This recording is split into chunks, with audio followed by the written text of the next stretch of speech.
Tout est marque avec l'agence Yucatan, partenaire de votre image, votre notoriété, votre réputation.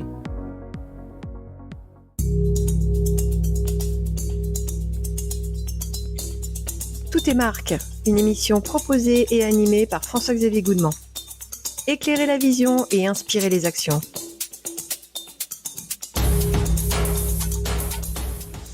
Dans ce nouveau numéro de Tout est marque, on va se régaler. Tout simplement parce que je reçois le fondateur et président d'une marque qui cartonne. Je parlais de l'enseigne Bohémie, qui a développé en seulement quelques années un concept boulangerie-pâtisserie 100% artisanal devenu très tendance, et notamment à Paris. Je reçois Jean-François Bandet. Bonjour Jean-François. Bonjour. Enchanté, je suis vraiment ravi de vous recevoir. Alors, déjà, quelques mots sur la biographie de qui vous êtes, parce que à la lecture de votre parcours, qui n'est pas commun, un vrai parcours d'entrepreneur, j'aurais vraiment aimé que vous puissiez en dire quelques mots, parce que je pense que ça peut inspirer les uns et les autres. Très bien. Pour faire synthétique, j'ai démarré ma vie professionnelle comme salarié pendant quelques années dans des fonctions plutôt commerciales dans l'informatique. J'ai fait ça pendant 7-8 ans dans des grands groupes, dans des startups. Et assez rapidement, vers la trentaine, j'ai eu envie de me lancer. Et là, je me suis associé à un ancien collègue d'IBM.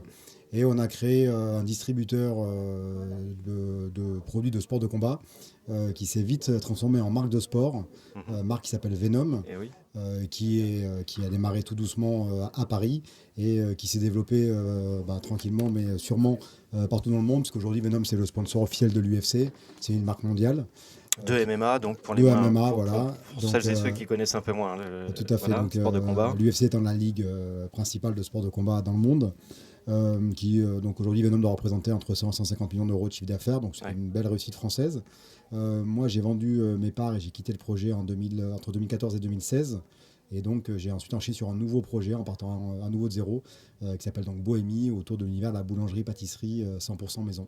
Avec une rencontre, puisque c'est une histoire de rencontre aussi, d'après ce que j'ai pu lire aussi sur Bohémie, avec donc une ancienne juriste et qui cofonde avec vous, qui fonde avec vous, c'est ça? Tout à fait. Donc j'ai rencontré Magali Sécula, qui est mon associé dans le projet Bohémie, sur les bancs de l'école, parce que quand j'ai quitté Venom, je suis retourné à l'école chez Ferrandi pour passer un CAP boulanger. Ce qui n'est pas rien, c'est quand même... C'est une bonne année de travail, c'est pas rien, effectivement.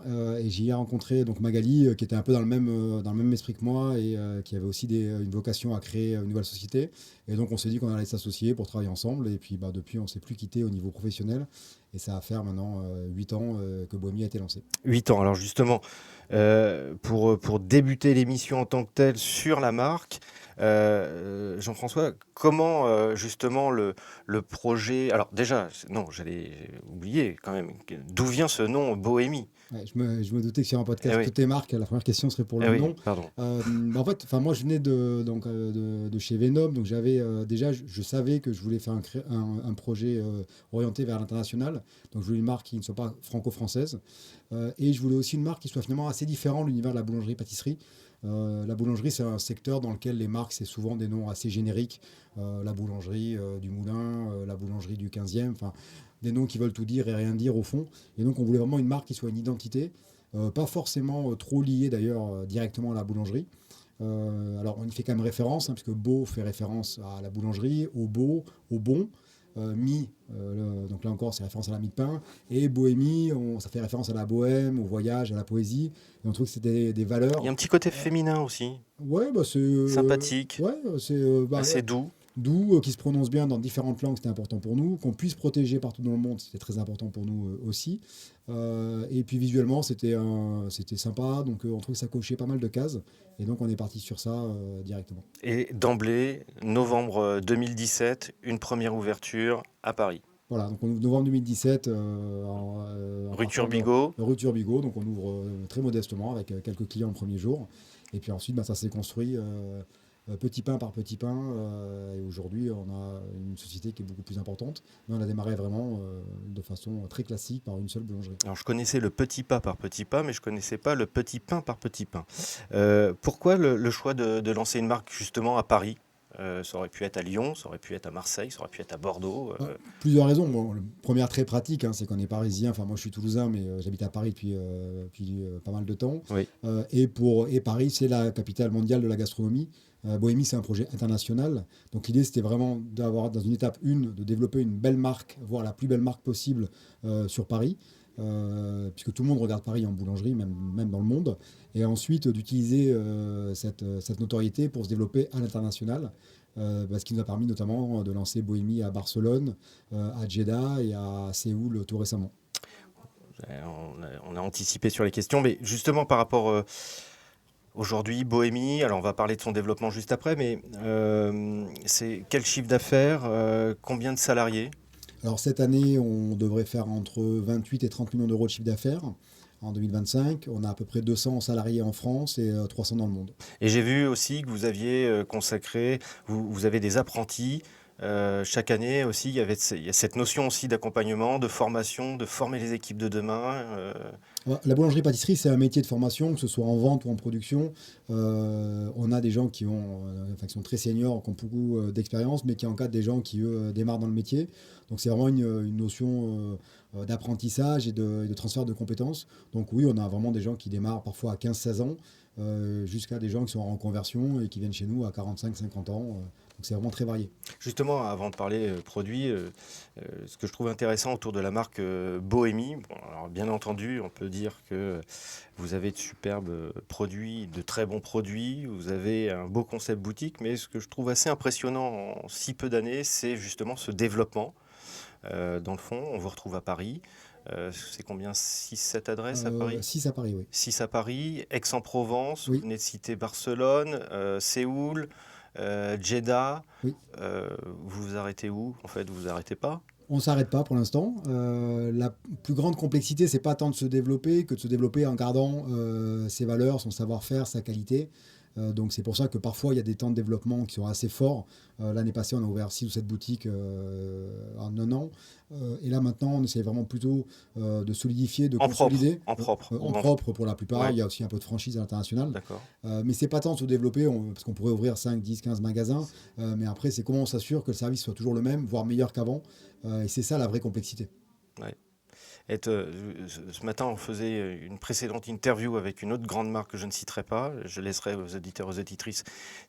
Cette marque me disait globalement la même chose, c'est il faut déjà être fort sur son territoire et après on verra. Derrière, peut-être des grandes villes, vous ambitionnez sur Bordeaux, Lille, Toulouse d'ailleurs, pourquoi pas demain? Alors, oui, c'est des projets auxquels on réfléchit. Après, comme on fait tout maison et tout artisanal, ouvrir dans une nouvelle ville, ça signifie probablement créer un laboratoire, créer plusieurs points de vente pour amortir le laboratoire. Donc c'est des vrais projets très structurants, très coûteux pour nous. Donc on n'ouvre pas des copier-coller avec un laboratoire central qui livre en surgelé. Donc il faut bien choisir les mouvements qu'on va faire. Pour l'instant, je pense qu'on va encore se concentrer sur Paris, où on considère qu'il y a encore peut-être le potentiel pour ouvrir 4, 5 très beaux points de vente. Ou région parisienne? Oui, Paris, région parisienne. Et ensuite, toute la zone que le laboratoire qu'on vient d'ouvrir à Clichy peut 2000 mètres carrés. 2000 mètres carrés, oui, qu'on a ouvert l'année passée. Il faut aussi un peu l'amortir, donc il faut qu'il travaille et qu'il puisse livrer les magasins. Donc là, on a un plan de développement à 1 à 2 ans qui est déjà bien chargé. Bien chargé. Justement, si alors vous avez parlé un tout petit peu de franchise. Alors c'est vrai que peut-être à l'international, c'est peut-être même de la master franchise. Je ne sais pas si on peut appeler ça comme ça. Oui, il y a des master franchises Ouais, et des franchises, oui. Master franchise. Moi, j'ai pu lire des articles. J'aurais aimé savoir, en définitive, demain, si l'un de nos auditeurs, auditrices se dit Bohémie, ah bah oui, je connaissais pas, ou tiens, je connais, mais ça a l'air d'être génial. Pourquoi pas se lancer dans la franchise avec eux? Quelles sont en fait les conditions requises? Quelle mise de départ financière il faut apporter? Quel type de profil vous allez peut-être rechercher? Alors nous, on ne fait pas vraiment de développement en franchise en France. En Oui. France, on va rester en propre. D'accord. Parce qu'on veut vraiment être maître à 100% D'accord. de notre réseau. Une vraie stratégie. Pour des raisons notamment de qualité D'accord. et de service client. La franchise, on le fait quand on a besoin d'un relais local qu'on n'a pas. Donc soit c'est en France, en gare aéroport, c'est ce qu'on a fait à Aix-en-Provence avec SSP, ce qui nous permet d'ouvrir dans des environnements type gare qu'on ne connaît pas La forcément. gare TGV. La carte TGV Aix-en-Provence, donc un très beau point de vente qui marche très très bien, mais qu'on n'aurait pas pu faire en direct, clairement. Et à l'international, où là, il nous faut des relais. Donc à Barcelone, on est en direct, c'est le seul pays où on est en direct, mais à Séoul et à Jeddah, en Arabie Saoudite, on ne peut pas être présent là-bas au quotidien pour gérer. Donc on a besoin d'avoir des partenaires franchisés sur place. Et donc, vous avez délocalisé tout votre savoir-faire à l'étranger quand vous êtes à Séoul ou à Jeddah, c'est-à-dire que vous avez formé les équipes là-bas, vous avez une forme de mini-laboratoire sur place, vous avez vraiment exporté votre savoir-faire. Alors à Jeddah, c'est plus qu'un mini-laboratoire, parce que c'est un laboratoire qui fait 1000 m², donc on a vraiment un gros laboratoire. D'accord. Oui, on a formé les équipes sur place. Les équipes peuvent aussi venir ici, c'est des choses qui peuvent se faire. Et à Séoul, même principe, alors plus petit, puisqu'on est sur un magasin. Mais on a formé aussi les équipes et la qualité là-bas est vraiment excellente, largement au niveau de ce qu'on voit à Paris. Savoir-faire à la française, 100% artisanal. Toujours. Ça veut dire que demain, quand on se dit, tiens, la French Touch va peut-être s'exporter aux États-Unis, non? Pourquoi pas, oui. Pourquoi pas? Nous, on est open pour... Je vois bien du bohémie à New York, moi. J'aimerais bien. Ah, Après, il ouais. faut aussi trouver une rentabilité. Ça coûte très cher. Beaucoup de gens y sont allés, sont un peu cassés les dents. Donc, moi, je ne suis pas pour le développement. Il faut que ça ait du sens et que ce soit fait dans des bonnes conditions de produits et financières. Mais bien sûr qu'on rêverait d'avoir un bohémie sur la 5e avenue. Lucide, on voit l'entrepreneur. Nous, on n'a pas de levée de fonds, donc c'est nous qui nous finançons. Donc, Ah oui, l'autofinancement, c'est... Autofinancement donc à 100% avec Magali et moi-même. Donc en gros, c'est ce qu'on gagne quand on réinvestit.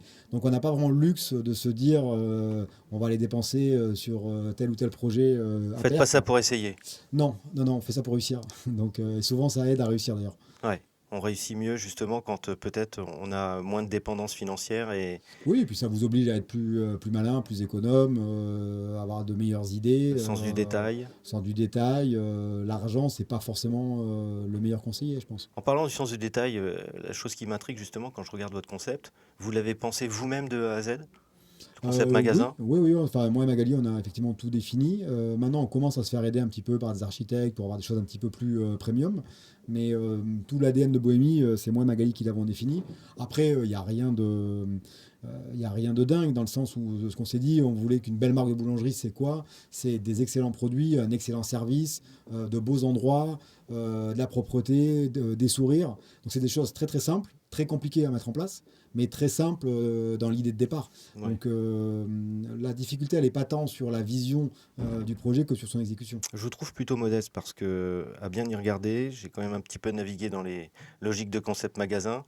Vous arrivez quand même juste à assembler, à mettre en perspective tout ce que vous venez de dire, mais vous le faites d'une manière, à mon sens, assez brillante pour avoir une belle marque devant vous.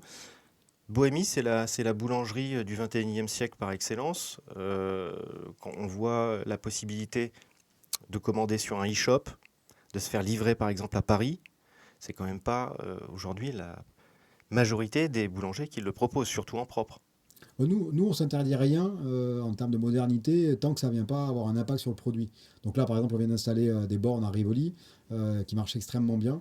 Et en fait, on s'est aperçu que notamment pour les étrangers, une borne, c'est beaucoup moins stressant que la commande en magasin parce que vous avez le temps, c'est traduit, vous avez été descriptif en anglais. Donc c'est quelque chose qu'on n'avait pas forcément estimé à sa juste valeur. Des gens vont nous dire, ah, borne, ça fait McDonald's.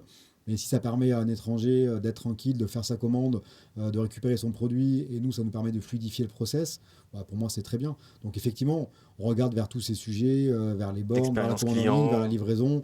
Tant que c'est positif pour le client et que ça n'a pas d'impact sur la qualité, c'est très bien. Bien sûr, ça fluidifie. En même temps, je suppose, en plus, le niveau de service et le niveau de commande. Ouais, ça permet effectivement de répartir les gens. Nous, à Rivoli, un samedi, on peut avoir 15 mètres de queue, 20 mètres de queue. Quand vous rajoutez 2-3 bornes, ça permet de répartir les gens.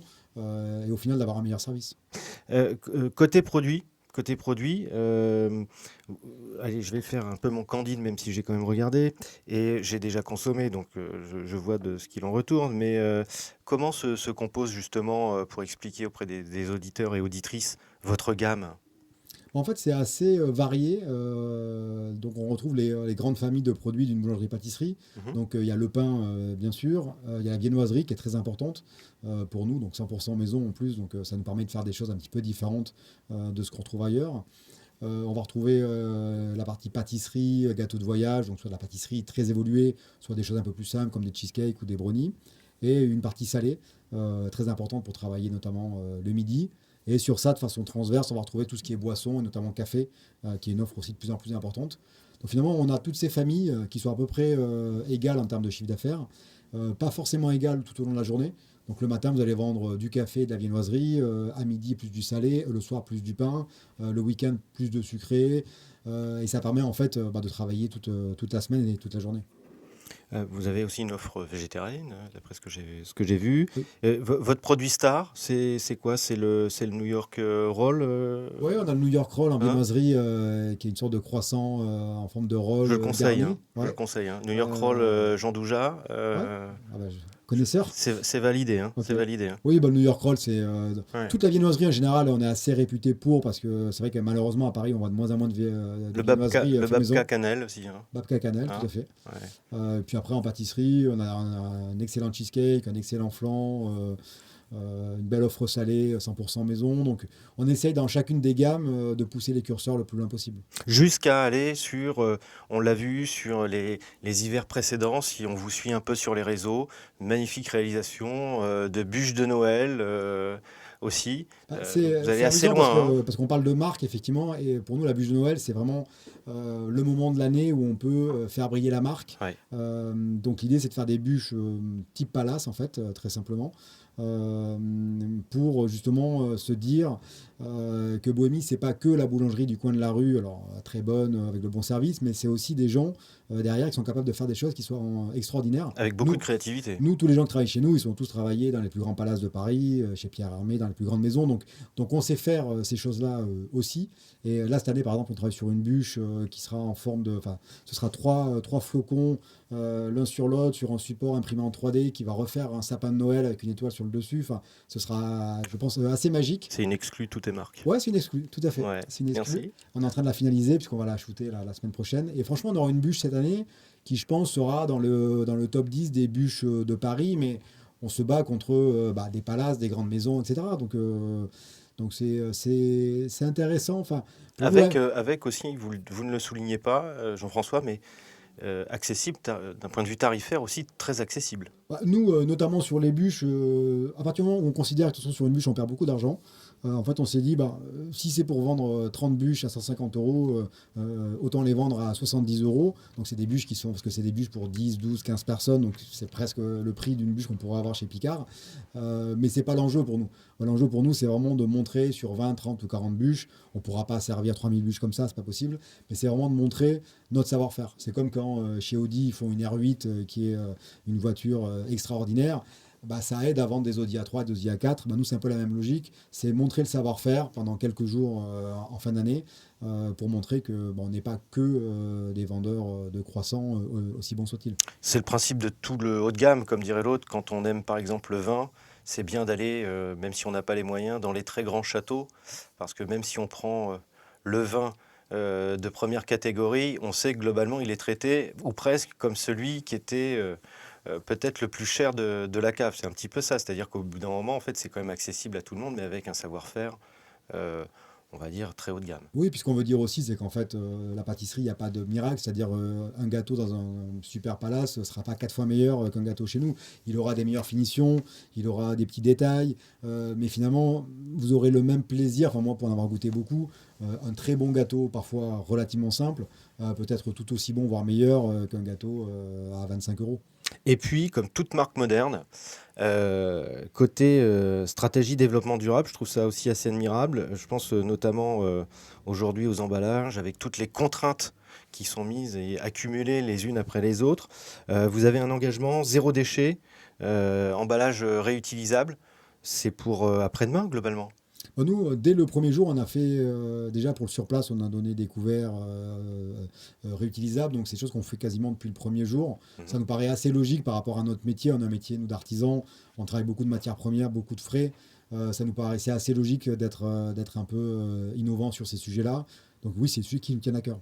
Ouais, c'est important pour vous aussi par rapport à une marque, on va dire, de notre époque aussi, de montrer cet engagement durable, je suppose. Oui, bien sûr. Enfin, c'est ce que les gens attendent. Ils veulent des bons produits, ils veulent savoir d'où ça vient, ils veulent que ce soit fait maison, dans le respect de l'environnement. Donc, c'est des choses qui sont très importantes pour nos clients.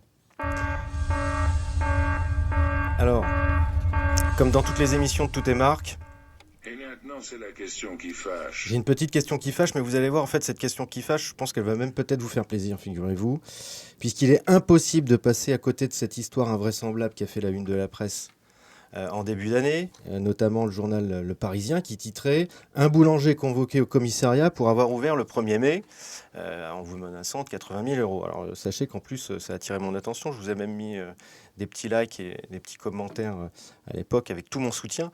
Racontez-nous ça, parce que ça me paraît complètement invraisemblable, parce que vous êtes le fameux, entre guillemets, boulanger qui a été convoqué au commissariat et après au tribunal pour avoir travaillé un 1er mai. Oui, alors c'est une histoire un peu folle, effectivement, parce qu'on on a ouvert en 2021, sachant que, donc, pour rappel, nous, notre 1er mai, c'était en 2018, puisqu'on a démarré fin 2017. Donc on avait 2-3 1er mai dans les pattes, dont le 2020 qui était Covid, donc c'était spécial. Et donc nous, on a ouvert comme tous les 1er mai, on ne savait même pas que c'était pas autorisé d'ouvrir, puisque tout le monde était ouvert dans les faits, fleuristes, boulanger, etc., fast-food. Et là, on a eu un contrôle, effectivement. L'erreur du débutant, enfin... Ouais, enfin, oui, non, mais après, on fait plein d'erreurs. Bien sûr, bien quand sûr. on se lance, on est de bonne foi, mais on fait plein d'erreurs. Et donc, on a eu un expert du travail qui est venu nous contrôler. Bon, déjà, on a appris qu'on ne pouvait pas ouvrir, donc on était surpris. Et quelques jours plus tard, on a reçu un courrier disant qu'on était passible d'une amende de 80 000 euros, ce qui nous a paru énorme. Et si on payait tout de suite 10 000 euros, on en restait là. Donc on trouvait, nous, la méthode déjà un petit peu cavalière. Donc on a dit, non, on va se défendre, et on a fait valoir nos droits. On a contesté, et pendant 3-4 ans, il ne s'est rien passé. Et cette année, à quelques jours du 1er mai 2025, j'ai été convoqué au commissariat pour m'expliquer. Donc j'ai été reçu par un policier fort sympathique au demeurant, qui m'a tout de suite dit qu'il avait d'autres chats à fouetter que les boulangers ouverts le 1er mai il y a 4 ans. Et suite à ça, le Parisien a effectivement fait un article. Et là, finalement, on a transformé ça un peu en méga opération de presse, parce que alors, du jour au lendemain, tous les médias de France m'ont contacté. Et donc, pendant quelques jours, j'ai fait toutes les chaînes de télé pour expliquer mon aventure. Et aussi, au-delà de ça et au-delà du clin d'œil, ce qui est intéressant, c'est que ça a ouvert un vrai débat sur le sujet, Oui. que des députés s'en sont saisis, et que probablement une proposition de loi va être votée pour l'année prochaine. Mm-hmm. Donc si ça peut aider nos collègues, ça aura du sens. Sinon, ça aurait été une petite aventure sympathique. Et pour l'instant, je ne sais pas où on en est au niveau judiciaire. Un buzz comme celui-ci, pour une marque, c'est positif ? Oui et non, oui, parce que ça fait toujours plaisir d'être reconnu, c'est l'occasion aussi de parler de ce qu'on fait, de qui on est, etc. Après, ça n'a aucun impact sur le chiffre d'affaires, c'est plus une expérience et ça fait parler de nous, mais ce sera réussi si la loi change, parce que faut savoir qu'aujourd'hui, les artisans, c'est dur d'être artisan, c'est dur Bien d'être sûr, commerçant. bien sûr. On a beaucoup quand même de bâtons dans les pattes, donc si cette journée, on peut laisser un peu plus de liberté aux commerçants pour ouvrir, ce sera bien pour les dizaines de milliers de commerçants en France. Donc, dans ce sens-là, ça aura du sens. Bien sûr. Justement, on parlait de buzz. Impossible de parler d'une marque aujourd'hui sans évoquer la présence sur les réseaux sociaux. Concernant Bohémie, à date, j'ai vu qu'il y avait quand même des chiffres qui étaient assez étincelants. Plus de 203 000 followers sur Instagram, alors 7 000 sur Facebook, 17 000 sur TikTok. On vous voit très souvent justement sur des belles vidéos. Et puis c'est sans compter aussi même les avis Google qui sont quand même extrêmement positifs, parce que avoir sur l'ensemble des boutiques toujours au-delà de 4,5 sur 5 sur Google ou sur TripAdvisor, comment faites-vous ? Il n'y a pas de secret, je crois. Déjà, il y a plusieurs sujets. Il y a les réseaux et il y a Google. Google, pour moi, c'est le plus important, parce que d'une manière ou d'une autre, c'est le ressenti de nos clients. Donc c'est des choses qu'on regarde tout le temps, qui sont mesurées, qui sont analysées, et on peut se rater, et on se rate probablement un petit peu tous les jours, mais de manière globale, c'est vraiment des choses qu'on regarde de très très près. Et pour nous, la satisfaction client, c'est le plus important, même plus que le produit. Un client ne vous reprochera pas une babka un peu trop cuite. Par contre, une absence de sourire, une impolitesse, ça directement, ça finira sur un avis Google. Donc pour nous, la satisfaction client, c'est super important, donc on regarde ça tout le temps. Les réseaux, c'est un peu différent. Les réseaux, pour la food, c'est très important. On a des produits, on a la chance d'avoir des super produits, très visuels, une belle pâtisserie, une belle viennoiserie. Et aujourd'hui, c'est un moyen de communiquer qui est gratuit pour les marques, qui l'est encore en tout cas. Ouais. Donc on essaye, on fait des vidéos, on fait des posts, des fois ça marche, des fois ça marche pas. Je crois qu'il faut essayer, c'est la récurrence aussi. Vous avez une équipe dédiée là-dessus ? On a une personne à la communication, pendant longtemps c'était moi, pendant les 3-4 premières années. Maintenant, on a une équipe dédiée. Puis après, c'est comme je disais, on n'a pas de levée de fonds, donc on n'a pas de budget marketing. Donc l'idée, c'est d'être intelligent. Là, pour le 14 juillet, on prépare des gâteaux un petit peu sympas. Pour la victoire du PSG, on a fait des gâteaux un petit peu sympas aussi, en clin d'œil. Donc il faut essayer d'être un peu plus malin que la concurrence, avec les moyens qu'on a qui sont limités. Sûrement réactif, je suppose, c'est un peu la clé aussi d'une réussite comme celle-ci. Vous parliez de la victoire du PSG, on l'envisageait de façon pile ou face, mais globalement, il fallait quand même être réactif pour ressortir les produits tout de suite. C'est l'avantage du fait maison, c'est qu'on peut se décider quasiment en 24 heures. Nous, le gâteau PSG, je crois qu'on a dû le lancer, on a dû le préparer mardi, mercredi. La finale était samedi, et le dimanche, on avait fait une petite option s'il gagnait. Donc on peut aller très très vite. Sur le New York Roll, par exemple, ça a été un gros succès pour nous il y a 2-3 ans. De gros industriels sont arrivés sur cette tendance aussi, mais 6 mois après. Donc nous, on avait déjà fait notre business dessus. Donc heureusement qu'il y a encore un avantage à être artisan. Le storytelling, c'est quelque chose qui vous est venu parce que moi, j'ai un peu regardé quand même ce que vous faisiez, bien entendu, puis je le suis depuis un moment, je n'ai pas attendu l'émission. Je trouve quand même que vous avez un storytelling qui est quand même plutôt très très fin, comme dirait l'autre, stratégiquement parlant. Vous amenez beaucoup de messages, mais au fur et à mesure. Oui, c'est en tout cas, moi, le storytelling, c'est un terme que j'aime pas, je sais pas. Si c'est au service de ce que vous voulez faire, de vos valeurs et de vos idées, le storytelling, finalement, c'est raconter aux gens ce que vous voulez faire. Si c'est raconter des choses que vous ne faites pas, voire mentir, ça n'a pas trop d'intérêt. Donc nous, on ne fait pas ça du tout. Et après, il y a des façons de communiquer. D'ailleurs, on ne communique pas du tout sur Instagram comme on communique sur LinkedIn. Sur Instagram, on va être vraiment sur le produit, sur les émotions, sur les photos.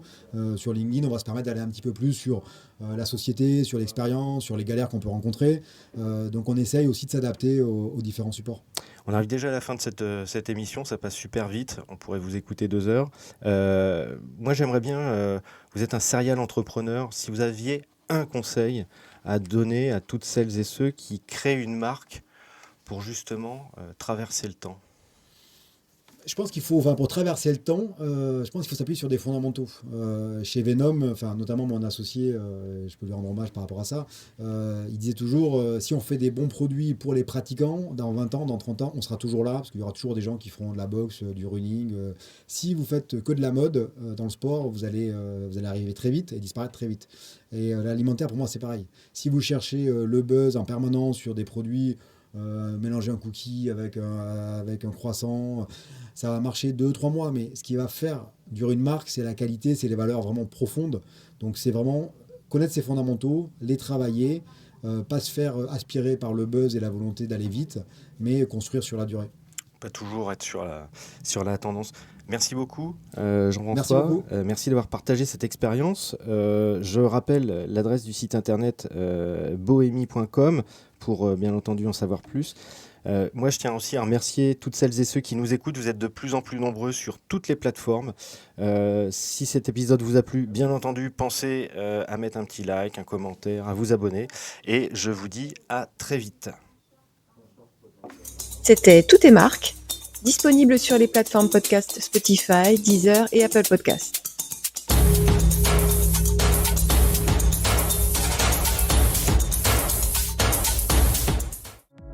C'était Tout est marque avec l'agence Yucatan, partenaire de votre image, votre notoriété, votre réputation.